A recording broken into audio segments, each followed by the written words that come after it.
I'm gonna show you how to change background from black to white in Metatrader 5. To get started, you have to click on your application,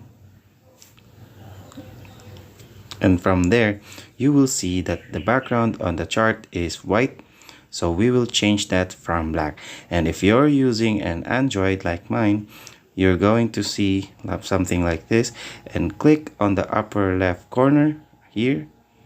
From there you have to click and then go to settings, and you have to scroll down and find for the choose theme.